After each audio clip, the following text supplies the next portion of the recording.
All right, y'all, I am bringing you my apple pie recipe today, and I am so excited for you guys to try it out for yourself. It is divine.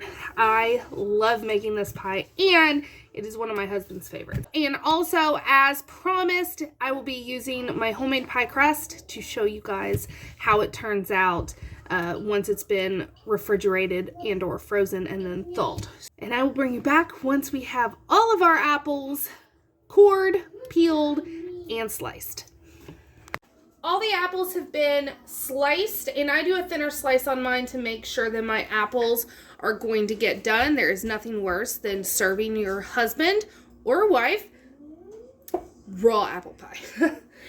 It does not turn out well. So I just cut them thinner and make sure that no matter what, it's going to get done. Now this amount of apples, because you can see it's a nice size bowl, we'll either do a larger apple pie or a smaller, really deep dish apple pie. So that's up to the cook as to what type of pie size you're doing. First thing I want to do is some sugar.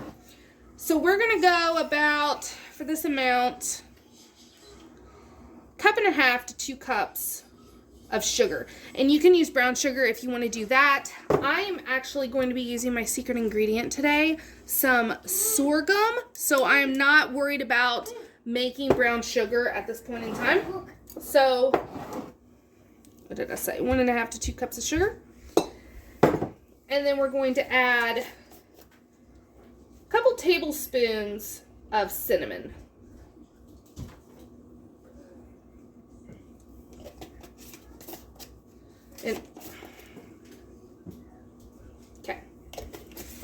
And then just a little bit of nutmeg. Nutmeg is very potent, so you want to be gentle with it, like no more, for this big amount, 1/2 teaspoon at most, and that's if you like nutmeg.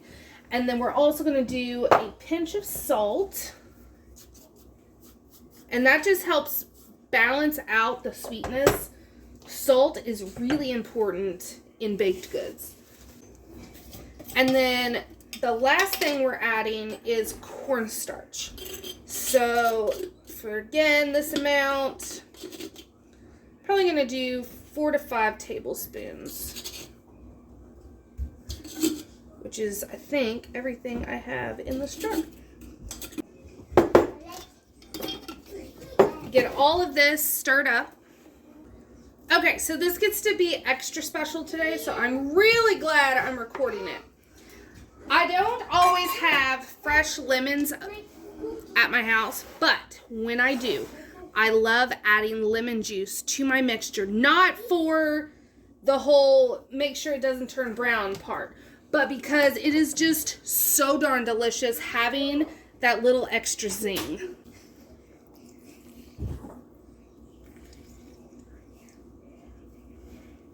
Now, all we need to do is coat all of our apples with our flavor mixture. It doesn't have to be perfect, but you do want to try to have the end result of everything having this coating on it. So that is good enough. So here are our beautiful apples. And now it's time to get your pie crust. Alrighty. I got my pie crust out of the fridge. Put just a little bit, and I don't have a lot of counter space, so I do what I can. But put a little bit down. Get your pie crust disc.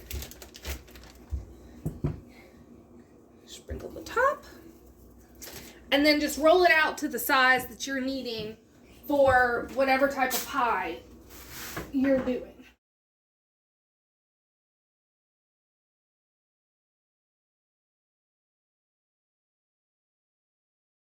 Okay, so that, can't even see. That's about the size that I'm needing. So, and everything is pretty even. So I very loosely and gently roll my dough on my pen. Get your pie pan, which I like to use cast iron.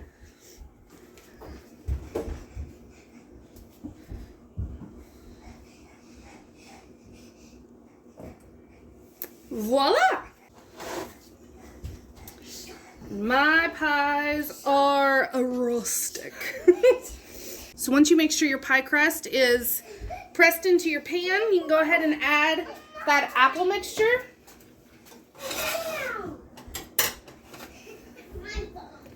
And this is a 12-inch pan. So just to give you an idea of the size. Get everything in an evenish layer, and you can see where it's all ready from just the juice in the apples and that lemon juice. It's already coming together. So once it starts cooking, everything marries, and it's marvelous. So now we want to add our sorghum. This is optional. If you don't have sorghum or don't want to go buy sorghum, then I would just add more sugar or some brown sugar to your regular sugar mixture, depending on the type of apples, just to get that extra layer of flavor that you're not going to get if you don't use sorghum or a brown sugar to get that molasses. Now, for me, sorghum is available one time a year in my area. Otherwise, I have to buy it, and Azure had it for a pretty decent price. So I just take it,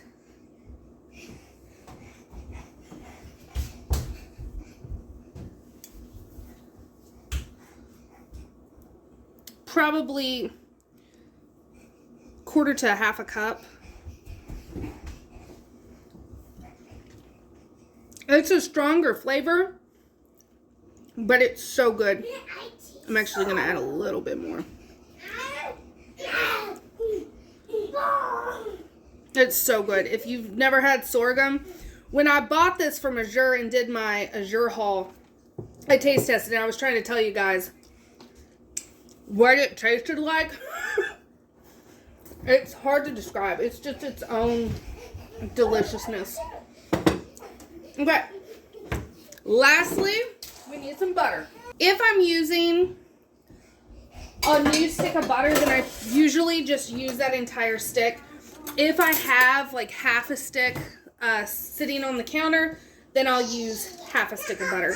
It honestly just depends on how I'm feeling that day.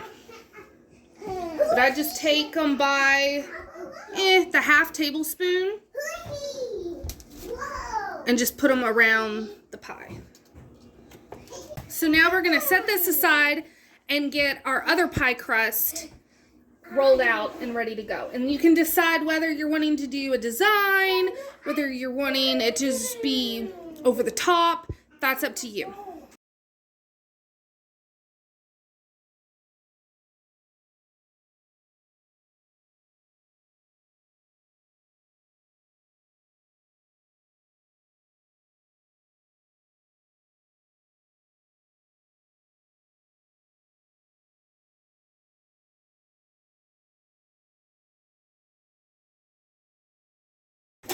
Alright, once you get your top crust on, you really want to do an egg wash. I used to never do them, but I'm telling you, they make all the difference when it comes to the crust. So, all that is a whisked egg with a splash of water in there. And then you just want to get it all over your crust. And then this is going to go into a 350-degree oven for about an hour. I say about because if you do something super thick, like one of the really pretty tall pies, it's going to take longer than an hour, and you're probably going to have to throw some aluminum foil over top at some point to make sure your crust doesn't burn. But for this size and this height, an hour should be plenty of time for everything to cook. But even so, at the end of the hour, I'll like kind of dig in without breaking up the crust just to make sure those apples are done. Okay, so this pie actually took closer to an hour and a half, but I also had it in the oven with a pot pie, so it wasn't getting all the heat to itself. But just to show, all I did was after that hour, I stuck this, just sat it right on top. And you can see nothing burnt, nothing. It's super hot though. So You want to make sure you let this set for at least 30 minutes just to let all the juicy liquid kind of thicken up and gel because of the cornstarch. And then we'll cut into this and I will show you how delicious this looks. All right, so this is sat for its 30 minutes, so we're going to get ready, cut into this beautiful looking pie.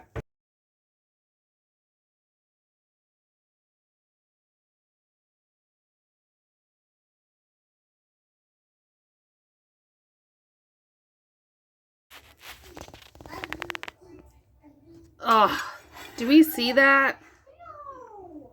That is picture perfect. And then you can see, oh, crust, so flaky. It's just, you can hear how crispy it is. Let me get a fork. Okay, so this is my son's, but I'm going to go ahead and... The longer this sits, because this is still really hot, you can see the steam, this will gel up even more. But you can see the apples are perfectly done. It's just, so good. So I hope you enjoyed this video. Hope you try out this recipe for yourself. I'm telling you, it is delicious. And if you want to do a wow factor, make your own pie crust and then add either brown sugar or, in my case, some sorghum. It makes a difference. Enjoy.